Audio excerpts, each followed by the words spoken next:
उदार आदमी कब बनता है? जब बुद्धि निष्पक्ष हो जाती है, राग में और द्वेष में कृपणता छुपी है, राग और द्वेष में कर्म बंधन छुपा है, राग और द्वेष में कर्ता भोक्ता छुपा है, राग और द्वेष में कपट छल बेईमानी छुपा है। लेकिन राग द्वेष रहित होने से उदारता आ जाती है।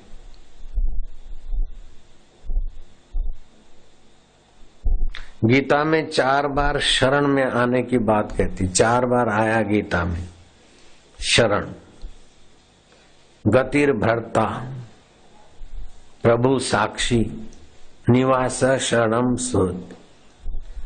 जो सबकी गति है, सबके जीवन में जहां से गति आती है, जो भरता है भोगता है, उस परमेश्वर की शरण जाओ, अर्थात उसके नाते सबसे मिलो, उसके नाते सबको अपना मानो, तो आप उदार आत्मा हो जाओगे।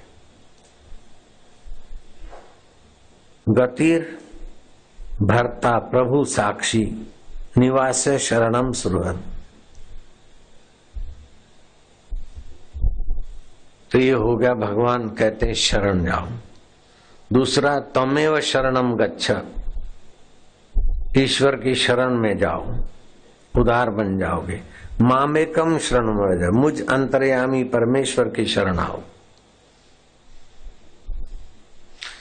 अन्यथा बुद्धि ही पुण्य पाप से युक्त हो जाती है और सुख दुख से छुटकारा पाने के लायक नहीं बनती। लेकिन भगवान की शरण हो जाते हैं, सुख दुख से छुटकारा पाने के लिए सत्कर्म करते हैं, तो बुद्धि युक्तो जहासी उभे सुकृते दुष्कृते।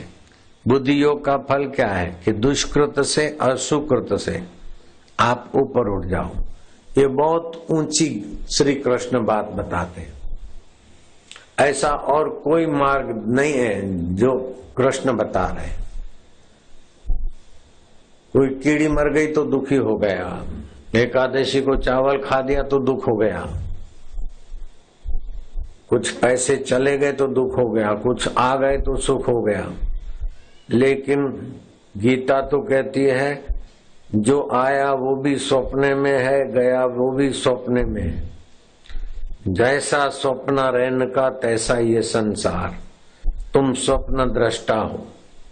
बीते हुए का शोक करना ये ना समझिए, भविष्य का भय करना ये भी कृपण फल हेतु है। वर्तमान में बदलने वाले संसार को, परिस्थितियों को सच्चा मानकर प्रभावित होना ये भी कृपण फल हेतु है। आप उदार आत्मा बन जाओ, बुद्धि युक्त बन जाओ।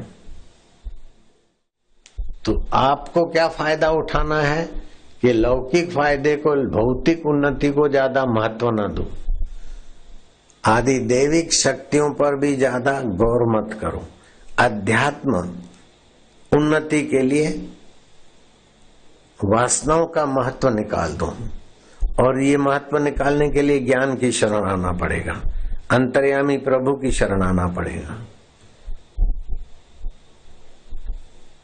तो ज्ञान क्या कहता है कि हम जो चाहते हैं वो सब कुछ होता नहीं, और जो सब जितना होता है वो सब भाता नहीं, और जितना भाता है वो टिकता नहीं। तो इच्छा करके पकड़े क्यों? हम जो चाहते हैं वो सब तो होगा नहीं। राम जी का चाहा नहीं हुआ, कृष्ण का चाहा नहीं हुआ, सब आपका चाहा नहीं हो सकता। ये सिद्धांत समझ लो, तो फिर अपना चाहा नहीं हुआ तो दुख नहीं होगा। होता है, हमारा चाहा सब होता नहीं। पति चाहता है कि पत्नी हमारे ऑर्डर में रहे, कहीं न जाए, बेटी को देखा करे, बेटे को देखा। अब पत्नी को रंग लगा, भगवान के रास्ते गए, अब पति दुखी है।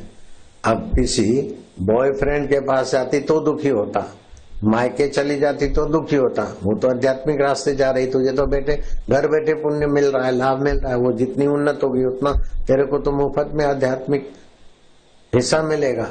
लेकिन नहीं जाए ये इच्छा उसको दुखी कर रही।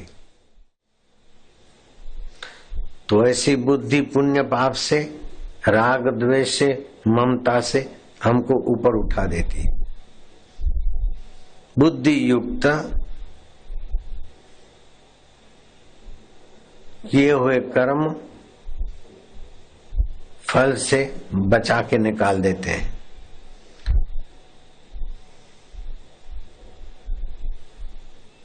तो श्री कृष्ण के जीवन में बाल्यकाल से लेकर आखिरी तक ये समत्व योग नृत्य करता रहा। प्रसन्नता उनका सहज स्वभाव था। मृग समझ के शिकारी ने बाण मारा और पैर के तलवे में लग गया। और जगह बाण लगता तो श्री कृष्ण की आखिरी यात्रा नहीं हो सकती थी,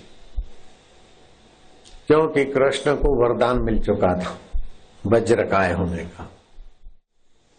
तो आए तभी भी 6 भाई मरे और जेल में जाना पड़ा माँ बाप को। पराये घर गए, गाय चराई, धनकासुर आए, अगासुर आए, 17 बार शत्रु को मार भगाया, 18वीं बार खुद भागना पड़ा। ऋषियों के आश्रम में रोटी का टुकड़ा मांगकर नंगे पैर जीना पड़ा, एक ही वस्त्र से कई महीने, और फिर छुप के द्वारका बनाई बसाई। न जाने कितने कितने उपद्रव हुए, लेकिन आदि भौतिक उपद्रवों को श्री कृष्ण ने महत्व नहीं दिया, तो आपको भी महत्व नहीं देना चाहिए। कृष्ण अपने आनंद स्वभाव में रहे तो आपको आनंद स्वभाव में रहना चाहिए। कृष्ण अपने ज्ञान प्रकाश में जिए तो आपको भी ज्ञान प्रकाश में जीना चाहिए।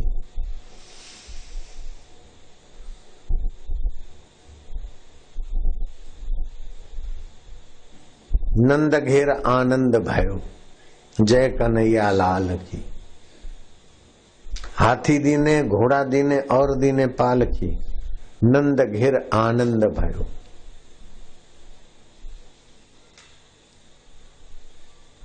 आपको ये तो पता है कि देवकी के कुख से कृष्ण जन्मे हैं, लेकिन प्रीति जसोदा को मिलती है, इतनी देवकी को नहीं मिलती। देवकी शरीर से जन्म देती है, लेकिन जशोदा तो हृदय पूर्वक यश दे रही है।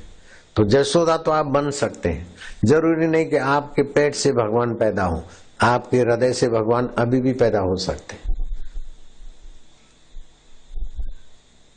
वाह वाह, हर परिस्थिति में वाह, भगवान को यश दो तो आप जसोदा बन जाएंगे, आपकी बुद्धि जसोदा हो जाएगी। और आत्मा कृष्ण है ही है। तो कृष्ण आकृति लेकर आए, उतने ही कृष्ण नहीं है। वेदों में कृष्ण के प्रागट्य के पहले ही कृष्ण का नाम है, जो कर्षित कर दे, आकर्षित कर दे, आनंदित कर दे, आह्लादित कर दे, उस अंतर्यामी विभु परमेश्वर का नाम कृष्ण है।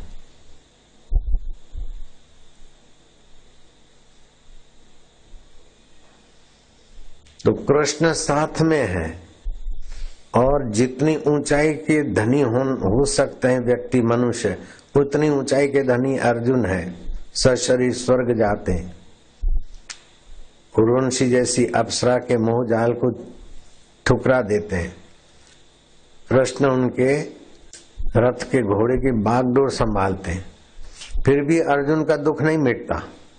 जब श्री कृष्ण कहते हैं तमेव शरणम गच्छ सर्व भावे न भारता तत्प्रसादात पराम शांतिम स्थानम प्राप्यसि शाश्वतम। सब भाव से तुम अंतर्यामी परमेश्वर की शरण जाओ।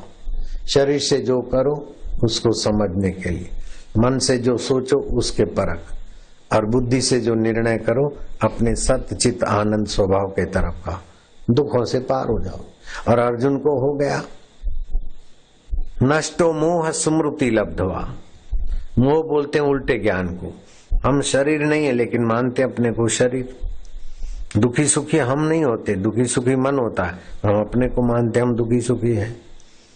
बीमार और तंदुरुस्त शरीर होता है, हम अपने को मानते ये मोह है। और मोह सभी व्याधियों का मूल है। रामायण में कहा मोह सकल व्याधि न कर मूला ताते उपजे पुनि भवशूला। तो ये भाव का शूल है मोह। तो गीता मोह मिटाने की सुंदर खबर देती है। गीता अपना सच्चिदानंद स्वभाव में जगने की खबर देती है।